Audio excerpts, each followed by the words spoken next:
Hello viewers. तो episode number 2 के शुरुआत में डीमन कबीले के लोग उस युद्ध में हार चुके हैं और उनके बहुत से सिपाहियों को कैदी भी बना लिया गया है।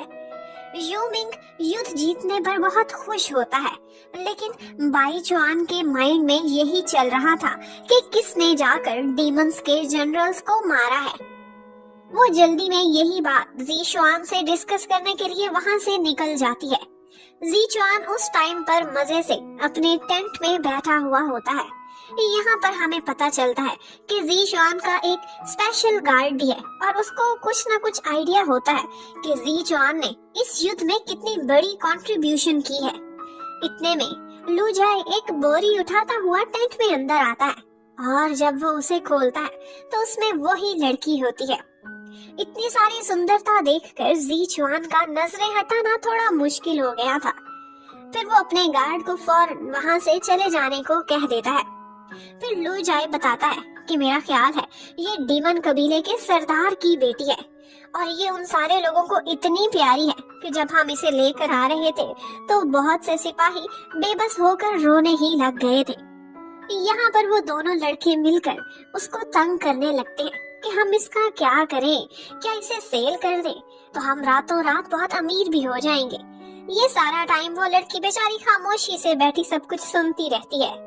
यहाँ पर वो एक चीज को छुपाने की कोशिश कर रही होती है जो कि दोनों बॉयज नोटिस कर लेते हैं। इतने में बाई चुआन भी वहाँ टेंट के बाहर पहुँच जाती है। जी चुआन का लॉयल गार्ड उसे अंदर जाने से रोकने की बहुत कोशिश करता है, लेकिन बाई चुआन उसे मार के साइड पे फड़का देती है। अंदर से काफी मिस्टीरियस सी आवाजें आ रही थी, तो बाई चुआन कुछ गलत मतलब निकाल लेती है और उन बॉयज पर जाकर गुस्सा करने लगती है। लू जाई को तो अपनी जान बचाने की फिक्र होती है, वो वहाँ से भाग जाता है, लेकिन जी चुआन की बहुत बड़ी शामत आ जाती है। जी चुआन उस लड़की को बार बार कहता है कि इसे बताओ हम तुम्हारे साथ कुछ गलत नहीं कर रहे थे, बस इंटेरोगेट ही तो कर रहे थे। लेकिन वो लड़की जी चुआन को अपने पैर से अटका के नीचे गिरा देती है। फिर थोड़ी देर बाद वो लड़की बता ही देती है, कहती है मैं गॉड्स के कबीले की तीसरी बेटी हूँ, और उनको फिर सबूत भी दिखाती है। वो चाहती थी कि मेरे से प्रिंसेस जैसा सलूक किया जाए। फिर बाहर आकर जी चुआन उससे बहुत तंग हो रहा होता है क्योंकि उसने अगले सुबह नाश्ते में पीने के लिए ताजा ड्यू ड्रॉप्स मांगे थे और साथ ही साथ वो लोग हैरान भी थे कि ये शाही परिवार की है। तो उस डेंजरस सी युद्ध में डीमंस के कबीले के साथ ये क्या कर रही थी।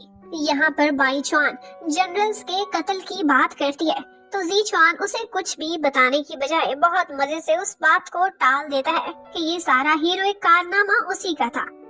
अब वो लोग वापस अपने शहर में जाने के लिए वहां से रवाना हो जाते हैं।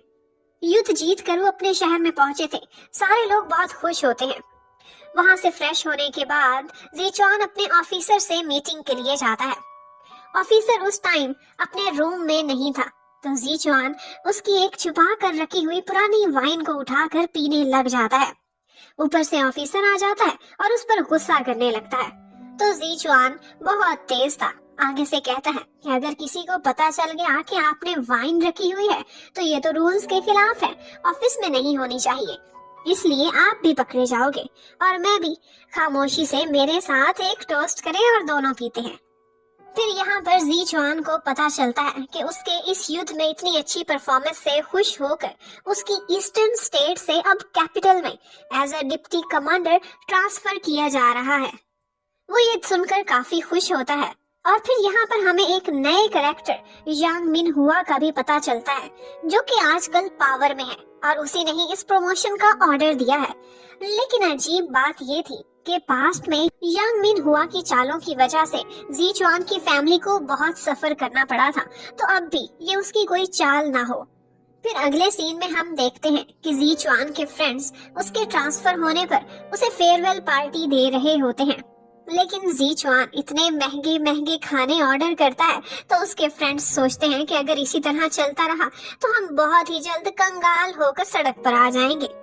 जी चुआन उनकी रोती हुई शक्लें देखता है, उनसे वजह पूछता है तो वो कहते हैं कि तुमसे बिछड़ने के दुख में हमें तो रोना आ रहा है। तो यहाँ पर जी चुआन उनको चीयर अप करने के लिए कहता है कि मेरे पास तुम लोगों के लिए एक सरप्राइज है। दादा, मैं भी तुम लोगों को अपने साथ ट्रांसफर के ऑर्डर्स निकलवा कर दूंगा और अब हम लोग अलग नहीं होंगे। अब ज़ीचुआन जब एक पैग लगाकर पीछे मुड़ता है तो उसके साथ ही खिड़की से बाहर भाग चुके थे और वो जाते जाते कह कर जाते हैं कि बिल हमारे फ्रेंड से ले लेना। अब इतना कुछ सुनने के बाद ज़ीचुआन जब वहाँ से भागने की तैयारी कर रहा होता है, नीचे कूदता है, लेकिन आगे उस रेस्टोरेंट का ऑनर अपने डॉग्स के साथ खड़ा होता है। यहीं पर ही पार्ट नंबर 2 खत्म होता है। Thank you for watching, stay connected, bye bye.